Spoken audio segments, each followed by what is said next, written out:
युवक जिसके पास दिवाली में खर्च करने के लिए पैसे नहीं थे और पैसे की इस आर्थिक तंगी से तंग आकर के उन्होंने एक महिला की हत्या कर दी। महिला की मृत्यु हो जाती है तो उसकी मृत्यु को सामान्य मृत्यु दर्शाने के लिए उस महिला के पलंग में उसको सुला देते हैं और साथ ही साथ वहाँ मच्छरदानी भी लगा देते हैं ताकि लोगों को लगे कि ये एक सिर्फ मामूली सी मौत हो गई है। संदेही हैं भूपेश चंदेल और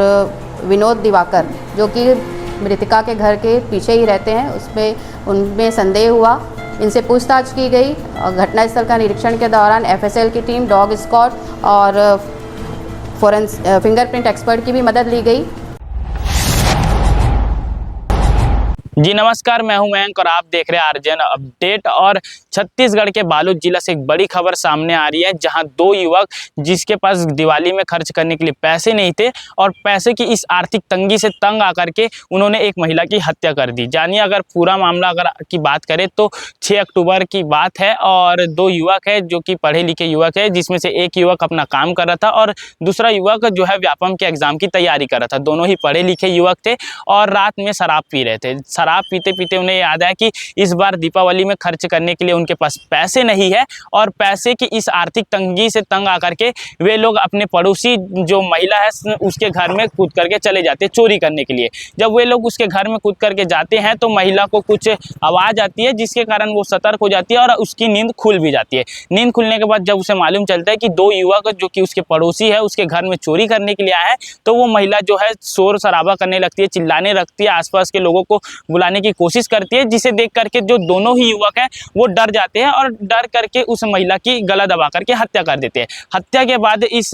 जो महिला की मृत्यु हो जाती है तो उसकी मृत्यु को सामान्य मृत्यु दर्शाने के लिए उस महिला के पलंग में उसको सुला देते हैं और साथ ही साथ वहाँ मच्छरदानी भी लगा देते हैं ताकि लोगों को लगे कि ये एक सिर्फ मामूली सी मौत हो गई है। लेकिन जब सुबह होती है, सुबह होने के दौरान जब उस महिला का जो बेटा है उसके घर आता है अपने पुराने घर में और देखता है कि घर के अंदर से जो है दरवाज़ा लॉक है, तो वो दरवाज़ा लॉक था तो वो अपने घर में दीवार कूद करके जाता है और दीवार कूद के जब वो जाता है तो देखता है कि उसकी माँ की जो है वो मृत्यु हो जाती है। और मृत्यु के बाद जब वो अपनी माँ को गौर से देखता है तो उसके जो गले में जो चैन थी वो गायब रहती है, साथ ही साथ उसके कान में जो बाली रहती है उसे भी जो चोरों द्वारा उसे ले जा लिया जाता है। दरअसल पूरे मामले की बात करें तो ये बालोद जिला के रनचिराई जो थाना क्षेत्र है वहाँ के पाववारा ग्राम का ये मामला है। और जैसे ही उस महिला के बेटे ने पुलिस को सूचना देती है, पुलिस अपनी टीम के साथ, साइबर टीम के साथ जांच में जुट जाती है और जब पुलिस जांच में जुटती है तो पुलिस को मालूम चलता है कि जिस रात ये हत्या हुई है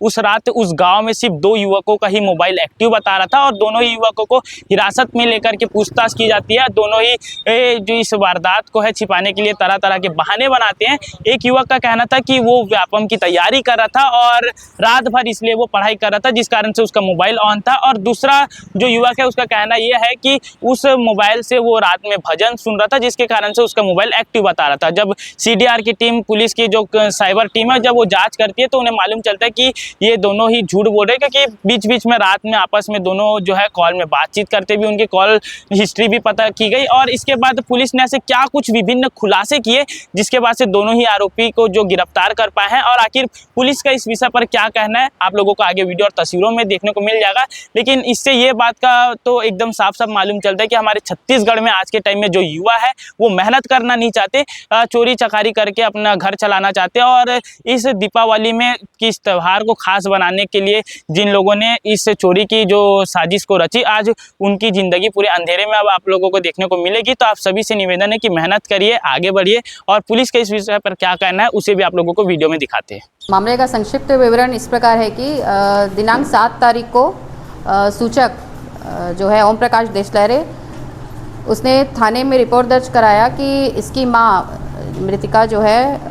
पुनवंतीन बाई देशलहरे 70 साल की है और गाँव पाववारा में अपने पुराने मकान में अकेले रहती थी, जो कि सुबह से दिखाई नहीं दे रही थी। पड़ोसियों के द्वारा जो प्रार्थी है इसका बेटा, इसको पड़ोसियों के द्वारा सूचना दी गई कि जो उसकी माता जी है वो सवेरे से दिखाई नहीं दे रही है। तब प्रार्थी अपनी माता जी के घर जाकर वहाँ पर देखा कि उसकी माँ जो है वो मृत हालत में घर में खटिए में पड़ी हुई थी और उसके गले में पहना हुआ चांदी का चैन और जो बाजारू टॉप्स पहनी थी वो उसके कान में नहीं था। किसी अज्ञात व्यक्तियों के द्वारा उसे लूट करके और उसकी हत्या करके फरार हो गए थे, जिसकी सूचना थाने पर दी गई और थाना में इसमें अपराध पंजीबद्ध किया गया। अपराध पंजीबद्ध करने के उपरांत पुलिस अधीक्षक महोदय के निर्देशन में इसमें टीम का गठन किया गया, जिसमें एसडीओपी डीएसपी राजेश बागड़े के नेतृत्व में और थाना रंचिरई का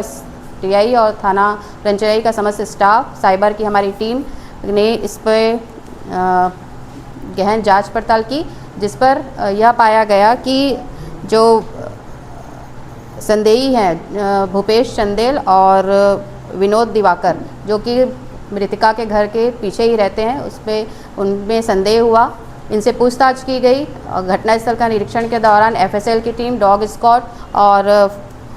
फिंगरप्रिंट एक्सपर्ट की भी मदद ली गई। संदेहियों से पूछताछ पर यह पाया गया कि दोनों संदेही जो है वो रात में शराब का सेवन किए और दीपावली के त्यौहार के दौरान पैसे की ज़रूरत होने पर मृतिका के घर में दीवार फांदकर घर के अंदर प्रवेश किए। जहां घर में पहुंचने पर ये संपत्ति की खोजबीन कर रहे थे, उसी दौरान मृतिका जो है वो जाग गई और जागने पर इनके द्वारा जो आरोपी हैं इनसे इन्होंने इनका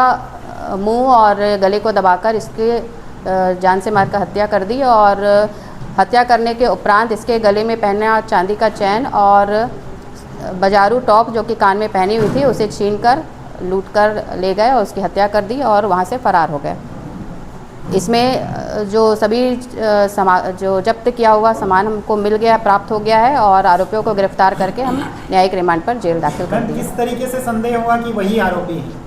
ये जो आरोपी है इसमें भूपेश चंदेल, ये इसका पूर्व भी आपराधिक रिकॉर्ड है, मारपीट का इसका अपराध थाने में पंजीबद्ध है और ये आदतन नशाखोरी का आदी था, जिसके आधार पर इस पे एनालिसिस किया गया इसके गतिविधियों पर और पुलिस इस तक पहुंची।